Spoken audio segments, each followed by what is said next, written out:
நானே கொஞ்சம் ஷாக்காயி பார்த்த ட்ரெஸ் தான் இது. என்னடா இது இப்படி பிக்சர்ல இப்படி குடுத்துட்டு, நம்ம ஆர்டர் பண்ணப்ப நல்லாவே இல்லையே அப்படின்னு சொல்லி நான் கொஞ்சம் ஷாக் ஆயிட்டேன். ஏன்னா அந்த அளவுக்கு ஒரு மாரி இருந்துச்சு இந்த ட்ரெஸ்ஸு. பட் வேர் பண்ணி பார்க்குறப்ப லுக் வைஸ் பார்த்தா ரொம்பவே சூப்பரா இருந்துச்சு.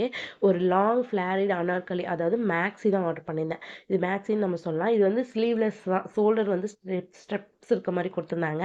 ப்ளீட்டட் அண்ட் கேதரிங் டைப்ல இருக்க மாரியான ஒரு மேக்ஸி தான். நீங்க பார்ட்டி வேர்க்குலாம் வேர் பண்றதுக்கு ரொம்பவே சூப்பரா இருக்கும். பட் வந்து ஸ்லீவ்லெஸ்ஸா உங்களுக்கு வேர் பண்ண பிடிக்கும் அப்படின்னா நீங்க கம்ஃபர்டபுளா ஃபீல் பண்ணுவீங்க அப்படின்னா கண்டிப்பா வேர் பண்ணலாம். நான் வந்து என் சிஸ்டருக்காக தான் ஆர்டர் பண்ணேன். அவங்க வந்து ஸ்லீவ்லெஸ் வேர் பண்ண மாட்டாங்க. பட் இந்த டிசைனுக்காக நான் ஆர்டர் பண்ணியிருந்தேன். அவங்க வந்து இது கூடவே வந்து ஓவர் கோட் இருக்கு இல்லையா? அது அது வேர் பண்ணி பேர் பண்ணியிருந்தாங்க. ரொம்பவே சூப்பரா இருந்துச்சு. நான் லாஸ்ட்ல பிக் ஆட் பண்ணியிருக்கேன். செக் பண்ணி பாருங்க. ப்ராடக்ட் பத்தின டீட்டெயில்ஸ் எல்லாமே கம்யூனிட்டி போஸ்ட்ல குடுக்குறேன். நீ இருந்தா பர்ச்சேஸ் பண்ணிக்கோங்க. இன்ஸ்டால பார்த்தீங்கன்னா கமெண்ட் செக்ஷன்ல பிளாக் அண்ட் கமெண்ட் பண்ணி லிங்க் வாங்கிக்கோங்க. இந்த மாதிரி யூஸ்ஃபுல்லான வீடியோ பார்க்கறதுக்கு நம்ம சேனல் சப்ஸ்கிரைப் ஃபாலோ பண்ணிருங்க. சப்போஸ் லிங்க் ரிசீவ் ஆகலனா சேம் வீடியோ ஷேர் பண்ணுங்க. நான் உங்களுக்கு லிங்க் சென்ட் பண்றேன். தேங்க்ஸ் ஃபார் வாட்சிங் அவர் சேனல்.